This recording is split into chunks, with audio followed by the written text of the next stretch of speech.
All right. Well, thank you for bearing with me with that. So here's what I want to show you. First of all, if you go to, hold on just a second here.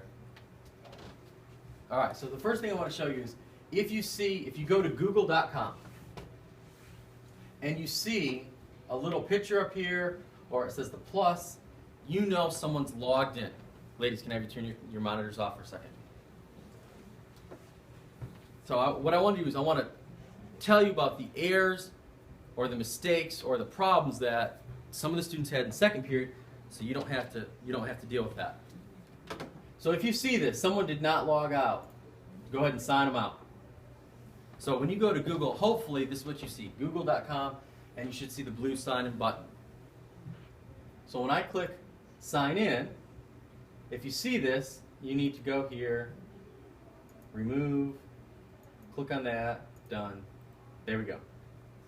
Here's an important thing I want to point out. You see it says stay signed in. If you leave this check mark, even if you log out, it'll still have your name or your picture. It won't have your password if you log out, but it'll still be ready to log in. So what I would suggest, since 9 periods, take out 2, 7 other students use the same computer as you every single day, deselect that. If you're on your home computer, you can leave it. You know, hopefully you trust the people in your family, but here at school, take that off. At the library, if you go to Champaign County Library, if you go to our library and use the computers, make sure you take that check mark off. You're using a public computer. You don't want your information staying there. So here's what we're going to do.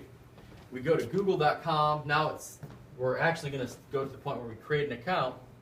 So it says create an account. You're going to type in your first and last name. For your username here, what I would like you to write is your first name, period,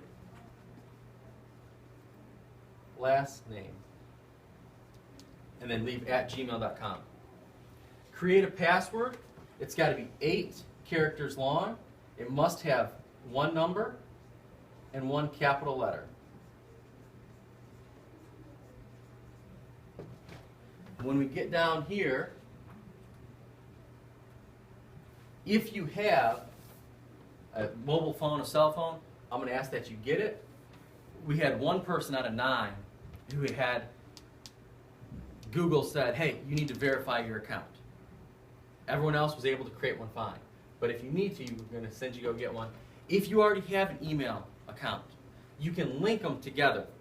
So if you forget the password to this one, you can have it sent to this email address. Here's the problem though. I have a lot of students first semester who said, I have an email address, it's Yahoo or something, you know, Game Boy at Yahoo. So they fill it in and they go through here. They work for a couple weeks, they forget their password here, and they say, well, send it to my Yahoo. And then they go to Yahoo and like, oh, I forgot my Yahoo password too. Well, don't put it down there. Don't link it if you don't know. If you don't use it, and in fact, Yahoo did probably the greatest thing a tech company has done in years. They said anyone who hasn't logged in a year to their account, we're deleting it. Because they had all these accounts people set up and never used. Well, that's taken space on their servers, so they said, we're deleting them. They sent out an emails and they figured, hey, if you don't read it, so after a year of non-use, Yahoo deleted it. My guess is Gmail and some of these other companies will start to do the same thing. So if you know one, if you have another email that you use, put it here. If not, leave it. And then down here, you're going to type the numbers. So there's some numbers here, type it. Agree to their terms of service. I'm going to look at this and basically just kind of give you a short rundown. No one ever reads that stuff. I know. But let me tell you about some of the things for their terms of service. Basically, what Google says is you're using our account for free, but what you need to know is we have computers that are going to go through those emails or those files. It's free, but free comes with a price. You give up a little bit of privacy. Now, what I mean by that, they're not going to go and someone's reading all your emails. They don't have time. They don't necessarily care. But they have computers that are going through scanning all your emails, looking for words. So let's say you start talking about cooking a lot. Hey, I'm going to take a cooking class. Hey, I really like cooking.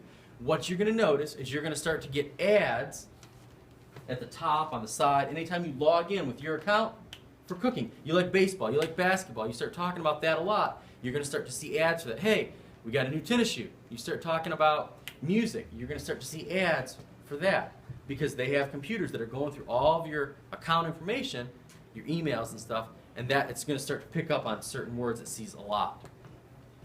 Okay? All right, so I want to make sure you understand that. Basically, don't create your account to do harm or they'll disable it. And that's a pretty simple one. But it goes on and on and on. All right. So, when you're done, you check mark and you're going to go here. Now, here's the first thing. Here's the mistake. Kent, do I have your attention?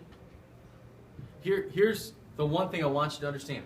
If you set this all up correctly and you go next step, on most of your computers, you're going to get it's going to look like an error message. You're going to get the little dinosaur and it says we can't connect, can't find this website, and here's why. Because it's now going to Google+. So if you do all this correctly and you go next step, and you see that an error message here, a block with a little dinosaur and like reload or whatever, just go up to this URL up here, to the address, and type in google.com. And if you do that, you should see your name over here. Okay? So let's go ahead and try that and see how it turns out.